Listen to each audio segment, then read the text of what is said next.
Welcome to Extraordinary Women on thatchannel.com. I'm your host, Shannon Skinner. Well, on today's show, I have two inspiring women on completely different paths. In the first half hour, you're going to meet Pamela Johnston, who is an investment advisor. And later in the segment, before we take a break, I'll have my regular Good to Know Minute when I ask my guests for their top tip on creating a successful life. You'll hear Pamela's. Now I would like to introduce my first guest. Pamela Johnston is a discretionary investment portfolio manager with Raymond James and founder of Redefining Success, a wealth management program for women. She's based in Toronto.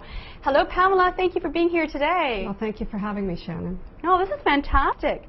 Now, of course, you've had a 30-year career in financial services, but you haven't always been working in financial services. I think one of the things that's really intriguing about you is you started off in film and TV. That's correct. Now, how did you get your start? Well, you know, life for me has just been a series of doors opening and me going through them. So I've really lived a life where an opportunity would present itself, and I really wouldn't hesitate, because I always saw these opportunities as ways to learn whatever there was to learn in whatever situation I found myself. So. Did you go to film school, or did No, I didn't. I was born in Calgary, moved to Toronto when I was 10, and my dad. I remember telling my dad when I was about 12 that I was going to be president of something. I just didn't know what. And I think my dad was he hugely inspired me to feel like I could do whatever I wanted to do. So I never really thought about it. And my education, I really am largely self-taught. I went to school and I passed all the exams with flying colors, but if the teacher wasn't like really interesting, then I kind of felt I could do it myself. Now, you worked on SCTV creating props, is that correct? Well, I did, and some of the experiences leading into that, I decided that if I worked as a temp, I would experience different businesses and what have you. And I did a stint at the Girl Guides of Canada, which was right at the height of the women's movement, and there were four, very disparate women from different backgrounds that were working in various capacities there. And so that was a huge piece of my learning. And then I went off to Europe and did the travel around Europe for 9 months or so. Bought a car in Amsterdam and drove it for 6 or 7 months, and then sold it in the streets of Paris for as much as I paid for it. So do you remember how much you paid for it? Not a lot. It was a little red Beetle. Yeah. And okay. I slept in it, and if we got in late, then we'd just sleep in a square somewhere. It was lots of fun. And then you found yourself in Toronto. Came back to Toronto, and my boyfriend was an artist, and so we were kind of connected to the arts world. And so one of our friends said, they need someone to do props at Second City TV when they were shooting it out at Global. This would have been 78 or 79. And he said, do you want to try it? And so I said, sure. So there I found myself gutting televisions and throwing them out of a window at Yonge and Eglinton, which were the opening credits for SCTV. Now, of course, CTV was known to not have a big budget, and they were known to be able to pull rabbits out of hats, basically, as far as the props are concerned and the makeup and wardrobe. Yeah. They were really innovative, and of course, you were there. You were part of that. Well, I was the rabbit I was pulling the rabbit out of the hat, because you get something like 30 skits a week. Things like the Bob Hope Desert Classic and Lawrence of Arabia, which we shoveled sand into the studio and shot them back to back. My sister-in-law did the dummies when we do, Fantasy Island, and John Candy was Tattoo, and he'd go flying out a window. Well, she made the dummies, but I did Dave Thomas's Matchbook Jobs, and there was a really, well, you may remember John Candy and Dr. Tongue, yes, which was the 3D. Oh, that's right, yes. So this one skit was John was having a party, and his thing was cats. So we had all kinds of cats that we gotten from, I don't know how we got them, from the Humane Society in cages, what have you, which we had to let out actually to do the skit. Anyway, I did the guest list for this party and used a script pen, and I started writing these crazy cat names, and I just got on a roll and did like 4 pages of non-stop cat names. So after we shot the skit, John came up to me afterwards and he said, did you do this? And I said, yes, I did. And he said, well, I just love it. Is it okay if I have it? I thought, well, yeah, for sure. What was it like to work with John Candy? Well, he was a great guy. I mean, anybody who knows him will tell you that he was just a regular guy. And in fact, the girl, one of the women that I'd worked with at Second City, at the Girl Guides of Canada, was friends with John Candy. I mean, he was still friends with all of his buddies from high school back in Scarborough, in East End, Toronto. So he was a sweetie. Catherine O'Hara was a lovely lady, lots of fun, and yeah, it was an interesting, yes. But I drove around in a van and just loaded it from top to bottom with dairy cases and carpets, and I was hauling stuff around a lot. Well, it sounds like it must have been a lot of fun anyway. It was. Now, now your dad was a very influential person in your life growing up. He helped you create a bigger vision for yourself. Well, he was kind of a Renaissance man, and this has nothing to do with how I got into the investment business, but he actually was the branch manager of Wood Gundy in Calgary during the 50s and 60s, which was, of course, the big oil boom.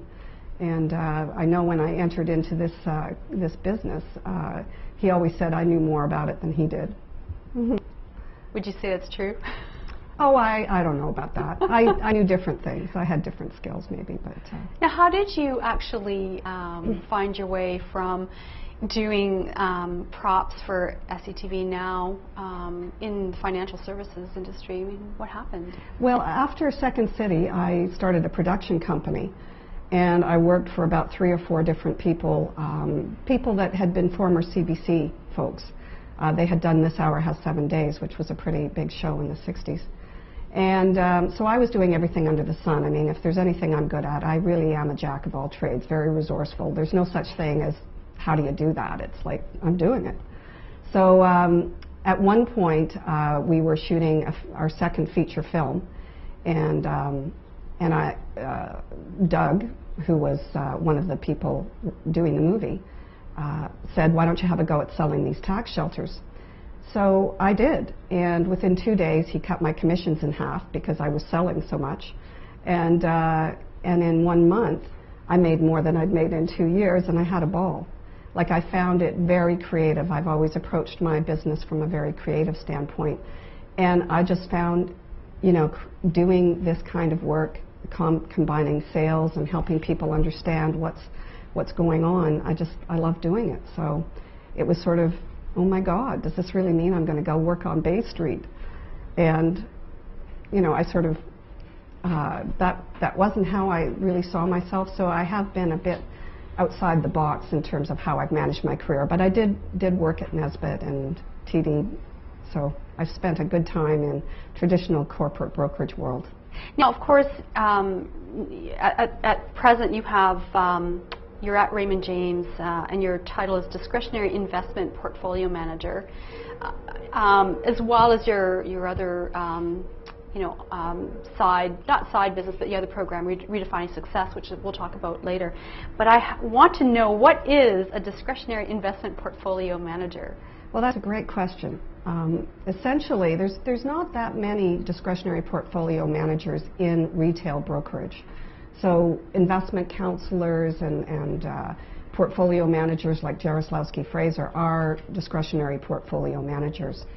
As a retail advisor, there may be 400 or 500 people who have that designation, and that really means that with a client we will determine their risk tolerance, their investment objectives, and essentially they will sign over the authority for me to manage their investment portfolio on their behalf. So it bypasses the need for me to call and talk a lot about what we're buying.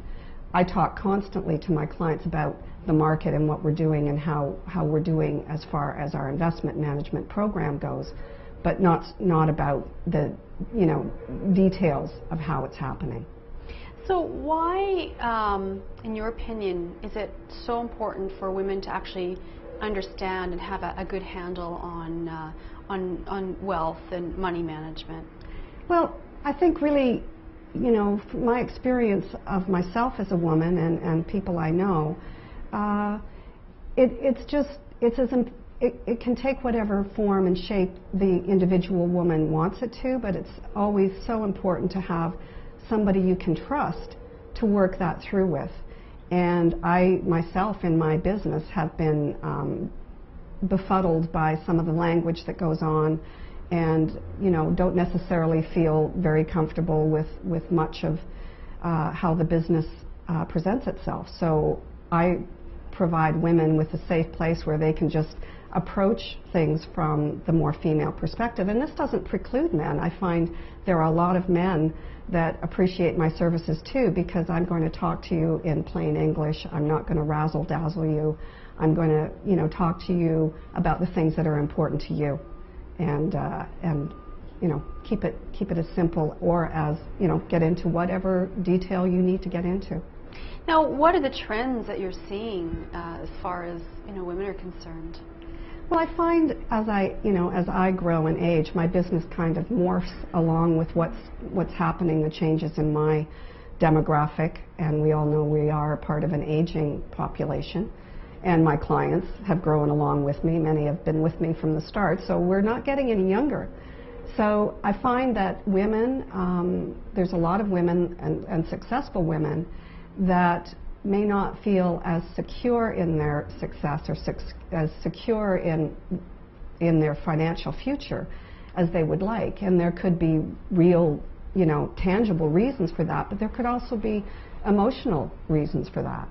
So I feel there's a real need to help women feel, own their success and own a sense of security about their financial future. So to help them kind of make sense in whatever way they need to of where they are financially, what needs to change or not change, or how it can be managed so that they can continue to be safe and secure throughout the remainder of their life. Because I do think there's some psychology around about women feeling that they're going to not be taken care of or feel secure as they age.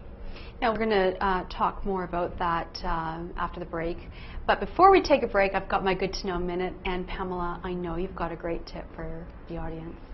Well, my tip is that big changes are made with small steps.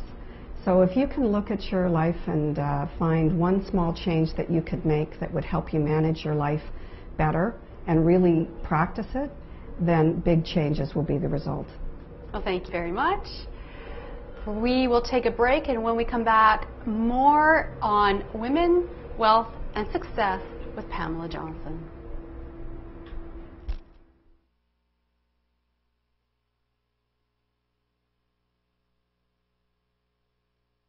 No longer satisfied with YouTube quality videos. That Media is the first production company where you can go to make professional videos at amateur prices using the same equipment as a TV station. But unlike independent videographers, we can create your video using multiple camera angles, and we can still deliver it to you within 24 hours. Along with our associates, the team at That Media will guide you as you build your video library. We will also show you how to maximize your online presence, SEO ranking, and hopefully achieve your dreams. My name is Randy Thomas, and I am a member of the That Media team. I invite you to call me or contact me by email, because it would be my pleasure to work with you.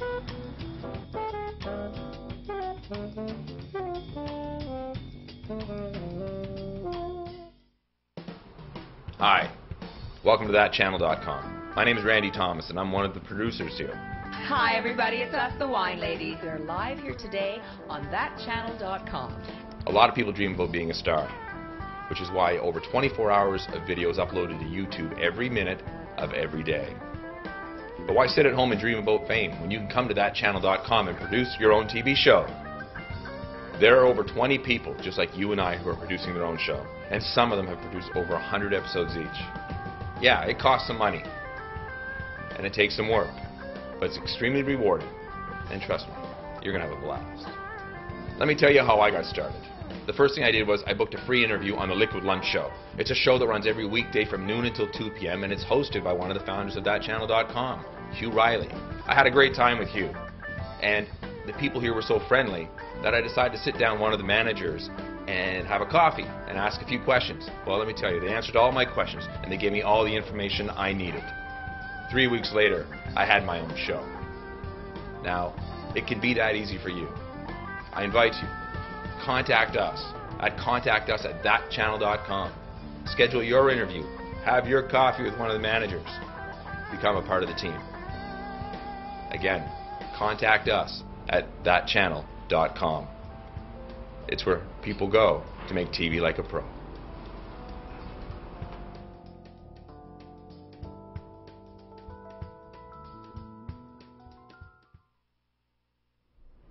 Welcome back to Extraordinary Women. I'm Shannon Skinner, and I'm speaking with Pamela Johnston, who's an investment advisor, and we're talking about women, wealth, and success. Now, you have a program that you've just are in the process of launching called Redefining Success, a wealth management program for women. So what is this program all about? Well, as the name suggests, I am working with women to redefine their sense of success and manage their financial future. So that's what it's about. And why did you name it Redefining Success? That's intriguing. Well, I think, again, as I age, etc., my sense of what success is has changed radically. I've certainly met all the targets that any corporate environment would call, quote, successful. And, you know, I've been a top producer and won awards and all that. But I think success is a very personal thing and a sense of success. And what's particularly important from where I sit is that we feel successful. And I know we've heard many times about how, as women, we will get introduced at a conference and they'll read our bio and we'll go, oh, gee, that's not me. Well, it is you. And I really want to empower people to own, women to own their success and to redefine success in their own terms. So that is a very personal process. And how would you define it for yourself? Well, for me, being successful is very much about being helpful, definitely in my career path, being of service in my career, being the best mom I can be, being the best person I can be in my life, being present and available for myself and for others, and taking whatever wisdom I've gained over these years and really doing my best to make a difference in a way that isn't intrusive or invasive. And this program is of course not your average, ordinary, wealth management program, and you've done something that I think is really kind of cool for women. Now, you have some top sort of inspirations on how women can feel or be more successful, and we were chatting a little bit about that earlier, and you'd mentioned that having a vision is important, so you work with your clients to create a vision. Yeah, and again, this is a very, very personal thing. It's really helping women to articulate the things that are, what their current life is and how they feel about it, where they see obstacles or conflicts that they would like to work at resolving. They work to then create a vision of their future. What would that look like? And what are the things that we need to work through? And I don't want to have the investment management piece of this lost, because a big part of this is making sure that we manage their financial assets in a way that they're comfortable. But beyond that, I think one thing that gets left behind or isn't included as much as it needs to be anymore in our society is our emotional and spiritual support in helping work through some of the personal issues and some of the obstacles that are in our way. So this is where you've done a lot of personal development work, I suppose, over the years, and now you're bringing that into your practice and rolling it in with your investment advice. And this is great wisdom that you can offer other women.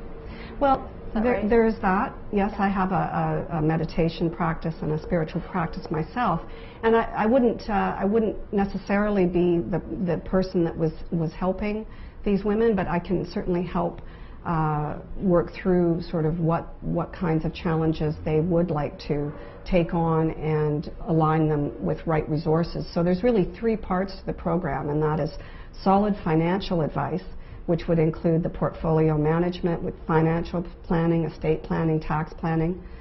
Aligning women with the right resources would be the second piece of this, aligning them with the right accountant, the right lawyer. It could be a management consultant for their business. And then the third piece would be the emotional and spiritual support, and how can we bring that into their lives in order to help work through this sort of thing. So that could be yoga, a meditation practice. It could be whatever seems to appeal or work. So when you have, the women who have portfolios with you and they're dealing with the volatility of the market, would you say just go and do some yoga, manage your emotions, or how does it work? Well, I think that's my job with clients in general, is to manage their expectations and manage their, their feelings about what's going on in the world and in the markets, because I like to help my clients be psychologically prepared for what's going on as much as you can. To take as an example, when we had the 9/11, I just was on the phone all day just calling my clients and telling them what I thought and what that meant in terms of how we would manage our portfolio. And there are lots of situations where I feel the market is overvalued, and therefore I've spent a lot of work leading into an overvalued market, preparing people for what that means. It means you're going to see your account go down, and that's not such a bad thing, because when accounts go down, that actually means opportunity, and that's why we have this cash to invest in things when they're lower. So trying to continue to set up what I see as the direction of the markets and help people psychologically be comfortable, because I think as long as I keep my clients feeling comfortable and sort of in touch with what's going on, then they are not going to have the concerns that might otherwise be there. And how important is a roadmap, building a roadmap?